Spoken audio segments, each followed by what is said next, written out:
Assalamu alaikum wa rahmatullahi wa barakatuhu. Gushimwa no gusingizwa byuzuye n'ibya Allah subhanahu wa ta'ala. Amahoro n'imigisha n'imbabazi by'Imana bibe ku ntumwa y'Imana Muhammad n'abiwe n'abasangirangendo be n'abakurikiye n'abazakurikira inzira yabo kugera ku munsi wa nyuma. Allahumma allimna ma yanfa'una wanfa'na bima 'allamtana wa zidna ilma. سبحانك لا علم لنا إلا ما علمتنا إنك أنت العليم الحكيم وعلمك ما لم تكن تعلم وكان فضل الله عليك عظيما يا حي يا قيوم برحمتك نستغيث أصلح لنا شأننا كله ولا تكلنا إلى أنفسنا طرفة عين. Mana yacu, Mana nziza, nta bumenyi dufite usibye ubwo watugabiye. Turagusaba yuko waduha gusobanukirwa ndetse ukanaduha ibyiza by'uko gusobanukirwa. Mana ni wowe wigishije umuntu byinshi atarazi, bityo ingabire zawe kuri twe ntagereranywa. Bavandimwe b'Isilamu, mbanje kubifuriza amahoro n'imigisha by'Imana Allah subhanahu wa ta'ala, tunabaha ikaze muri uru ruhererekane rw'amasomo atandukanye ajyanye n'uburere bw'umwana muri Islam. Ni uruhererekane twifuje yuko twaganiriza abayisilamu ndetse tugahugurana kuri iyi ngingo hagamijwe gushakira hamwe ibisubizo mu miryango yacu ndetse no kwirokora ubwacu tunarokora abangaba Imana Allah subhanahu wa ta'ala yaduhaye nk'inshingano zo kubareberera muri ubu buzima. Intumwa y'Imana Muhammadin sallallahu alayhi wa sallam iratubwira iti kullukum ra'in wa kullun mas'ulun an ra'yati. Buri muntu wese ni umushumba kandi buri wese azabazwa ibyo yaragijwe. Bityo indagizo z'Imana kuri twe harimo urubyaro, aho dukwiriye kururera mu ndangagaciro zijyanye n'Imana uko ibishaka ndetse n'intumwa yayo, tukazabona ibihembo byabyo muri ubu buzima ndetse n'ubuzima nyuma y'ubu ngubu. Bityo bavandimwe, muri uru ruhererekane turifuza kuzaganira ku ngingo nyinshi zitandukanye, ariko zitazajya zifata umwanya muremure cyane, ahubwo zizaba ari uburyo bwo guhugurana no kugira ngo dukanguke tubone ko dufite inshingano no kubasha gusobanukirwa idini yacu uko bikwiye, kubera yuko bitabaye kugira umurongo duhabwa n'Imana n'intumwa, buri wese yajya akora ibyo ashaka. Bityo tuzigira hamwe duhereye mu mizi uko ushobora guhitamo uwo muzabana.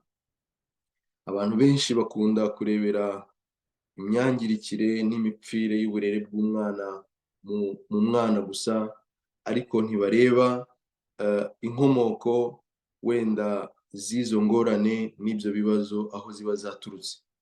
Bityo nidushaka kugira ngo dukemure zimwe mu ngorane n'imbogamizi duhura nazo ku bana bacu, tuzabanza kwita cyane mu buryo Isilamu ibona uko umuntu yahitamo uwo bazabana. Bibaye warabanye n'umugabo wawe cyangwa umugore wawe bitanyuze muri izo nzira, bizaba bisa nkaho hari icyuho gihari ariko ntarirarenga. Tuzamenya ngo nuko twakabaye tubigenza, bityo bidufashe gukosora. Niba hari naho twicuza, dusaba Imana Nyagasani subhanahu wa ta'ala imbabazi. Tuzarebera hamwe urugo rwa Kisilamu, imiterere yarwo nuko rugomba kuba rumeze ruteye, kugira ngo tumenye ngo uyu mwana uyu munsi turiho tuganiraho twifuza kugira ngo tungane, ubundi akwiriye gukurira muri akikijwe n'ibiki, urugo arimo rukwiriye kuba rumeze gute. Urugo rero rwa Kisilamu ruzavamo umwana ubereye iyi dini, ubereye umuryango we, umwana ababyeyi be ejo cyangwa ejo bundi nibahura na Nyagasani subhanahu wa ta'ala azasigara abasabira, nk'uko intumwa y'Imana yavuze iti iyo umuntu asubiye ku Mana Allah subhanahu wa ta'ala, ibyo byose birahagarara usibye kimwe muri bitatu. Muri ibyo muri byinshi cyane intumwa y'Imana yaretse, ariko yagarutse ku mwana mwiza umuntu ashobora gusiga uzajya amusabira. Uyu mwana akwiriye gukurira muri environment iteye iti. urugo rwa Kisilamu rukwiriye kuba rumeze gute, tuzabirebera hamwe imbere insha Allah. Tuzarebera hamwe nanone umwana ubwe mu mboni za Islam. Idini y'ubwisilamu ifata umwana ite? Umwana abonwa ate? Umwana ni iki? Ese abana batandukanira he? Umuhungu, umukobwa, ese imbere y'Imana barareshya? Ese aba bana bakwigishwa bimwe, batozwa bimwe?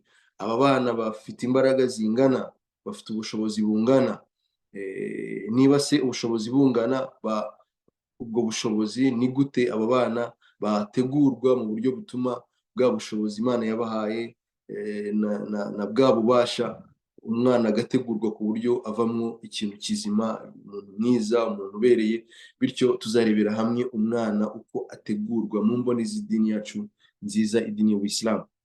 Tuzarengaho ubushobozi bw'Imana Allah subhanahu wa ta'ala, tuzaganire ku rubyiruko, tuzagera ku rubyiruko rwacu. Alhamdulillah, Imana yaduhaye abana barimo barakura, barimo baragera mu myaka aho usanga rimwe na rimwe dusabwa dufite imikoro kuri bo itandukanye cyane n'iyo twari dufite mu bihe byashize. Ese aba bana bamaze kugimbuka, idini y'Ubwisilamu ibona cyangwa se ibafata ite? Ese twebwe ababyeyi babo ni gute twabana nabo? Ni gute twabatunganya? Ni gute twabaha inzira nziza, tubifashijwemo n'amagambo y'Imana, n'amagambo y'intumwa y'Imana, ndetse n'ubwenge Imana yaduhaye tukabukoresha rimwe na rimwe kugira ngo tubashe gutunganya iyi umma y'intumwa y'Imana Muhammad sallallahu alaihi wasallam. Muri uku kuganira ku rubyiruko tuzarebera hamwe ibijyanye n'idini, aho urubyiruko rukeneye idini cyane, by'umwihariko muri ibi bihugu abantu batuyemo by'uburengerazuba bw'isi, aho byoroshye cyane ko umuntu ashobora gutakaza kwa kwizera na kwa kwemera yari asanganywe mu gihe twakwitaye nk'icyo guhumbya. Tuzarebera hamwe nanone umwana uko uburere bwe bukwiriye kujyana n'uburezi.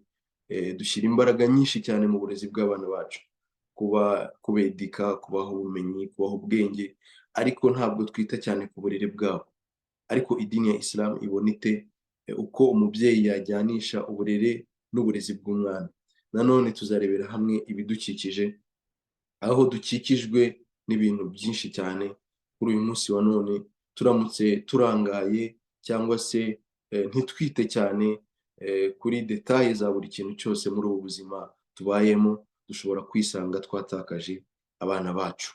Bityo niyo mpamvu tuzarebera hamwe environment dutuyemo, uko twakwitwara kugira ngo ba bana bacu dukomeze kubashyira kuri ya gahunda na wa murongo na za ndangagaciro zo kwemera kwabo, ndetse ushingiye ku magambo y'Imana n'amagambo y'intumwa y'Imana Muhammad sallallahu alaihi wasallam.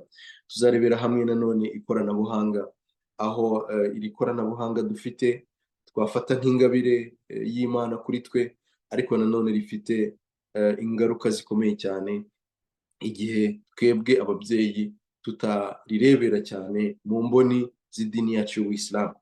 Dukwiriye kurebera hamwe uburyo iri koranabuhanga twarikoresha, ariko tukarikoresha dushingira cyane cyane ku misingi migari y'idini yacu y'Ubwisilamu, kugira ngo turikoreshe ritugirire umumaro, ariko nanone twirinde ko ryakwangiza, ryasubiza inyuma urubyaro rwacu rwo Imana Allah subhanahu wa ta'ala yaduhayeho inshingano kandi izatubaza ejo imbere yayo. Nanone tuzarebera hamwe nyuma y'ibyo byose, tuzarebera hamwe imbogamizi. Hari challenges nyinshi muri ubu buzima dufite mu kurera no gutunganya aba bana Imana yaduhaye. Nubwo ari inshingano, ariko ni inshingano ikomeye cyane. Imana iratubwira iti ya ayyuhalladhina amanu, yemwe abemeye Imana, qu anfusakum, nimurokore nafsi zanyu, nimwirokore, wa ahlikum nara, murokore n'abantu banyu. Ni inshingano ikomeye cyane yo kwirokora wowe, ariko usibye kwirokora ukaba ukeneye unasabwa kurokora abangaba Imana Allah subhanahu wa ta'ala yagushyize mu biganza, yakunyujijeho ukaba impamvu y'uko babaho. Nabo ukwiriye kubarokora kugira ngo ejo n'ejo bundi imbere y'Imana Allah subhanahu wa ta'ala ntihazabeho kwitana ba mwana, kubera yuko abantu birengagije inshingano, birengagije amategeko n'amabwiriza bari barahawe na Nyagasani subhanahu wa ta'ala. Bityo izi mbogamizi tuzazirebera hamwe nk'ababyeyi, turebe uburyo ki twazivamo ndetse n'inzira twacamo. Tuzaganira cyane ku bushobozi bw'Imana Allah subhanahu wa ta'ala. Ikindi tuzatanga inama uko dushoboye, yaba twe ndetse n'abazadukurikira, ku cyakorwa kugira ngo twebwe ababyeyi dutungane ndetse n'urubyiruko rwacu turuboneho umusaruro wo gutungana, kuko aricyo intego yacu cyangwa se ariyo ntego yacu muri ubu buzima. Nanone umuntu uzakurikirana uru ruhererekane rw'aya masomo, hari ibyo twifuza ko yazasobanukirwa, hari intego dufite umuntu uziga aya masomo. Icya mbere,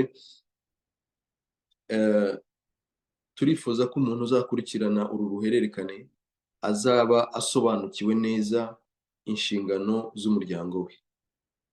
Umuntu wese uzagira umwanya akajya muri aya masomo akayakurikirana akayasoza, turifuza yuko yazaba asobanukiwe neza inshingano afite ku muryango we.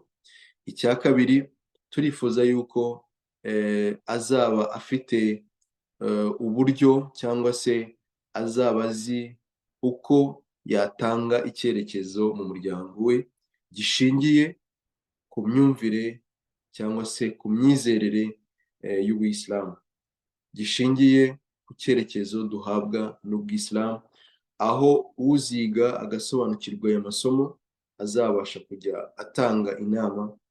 Twatanga nk'urugero, hari igihe umuntu abyuka akemeza yuko agomba gutandukana n'umugabo, cyangwa se umugabo agomba gutandukana n'umugore, ariko twirengagiza kenshi ko mu gutandukana kwacu turi babiri, iyo bitabaye mu rwego rwo kugira ngo tuzane ibisubizo, akenshi dutera ibibazo, kubera yuko abantu ba mbere baba victime, twabyita abantu ba mbere bagerwaho ingaruka n'iki gikorwa, ni aba bana twabyaye. Rero turifuza ko umuntu uzaba yakurikiranye aya masomo n'ibyemezo afata mu rugo bizaba bifite uko yabyumvise cyangwa se yabyize, akajya abifata bishingiye ku Bwisilamu. Bitari kumwe umuntu abyuka agafata ibyemezo adafite aho akura umurongo yakoresheje abifata, haba mu idini, haba no mu bwenge busanzwe bwa muntu, kandi byose bikaba bifite ingaruka ku muryango. Turifuza rero yuko umuntu uzaba yarasobanukiwe ibi azaba abasha gutanga umurongo n'icyerekezo.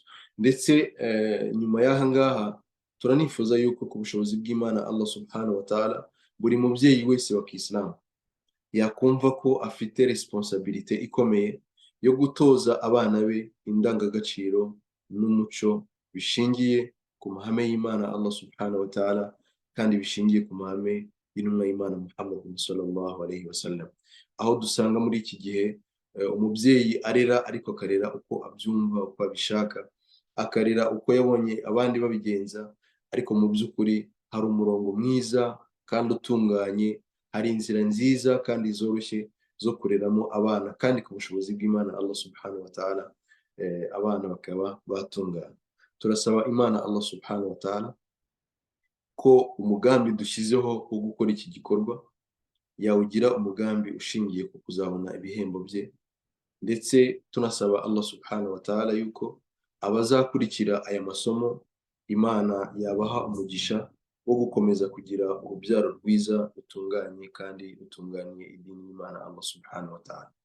Bavandimwe b'Abayisilamu rero, turabararikira ubishoboye kuzajya akurikirana ibi biganiro, nk'uko muzamenyeshwa igihe n'iminsi bizajya biberaho, ariko nanone dusaba yuko Allah subhanahu wa ta'ala yadufasha twe n'imiryango yacu n'ubwitange bwose dufite, kuko ntawe ufite intege yo kudatunganya umuryango we. Imana itugirire imbabazi n'impuhwe, kandi aho dukosa nk'abantu Imana itubabarire, n'ibyo tudasobanukiwe Imana izaduhe ubumenyi bwo gusobanukirwa, kandi twese uko tuzahurira muri ibi biganiro aba ariko twe n'imiryango yacu Imana nyagasani subhanahu wa ta'ala izaduhuriza mu bwami bwayo bw'ijuru ku munsi wa nyuma. Hada wa billahi tawfik. Wassalamu alaikum wa rahmatullahi wa barakatuh.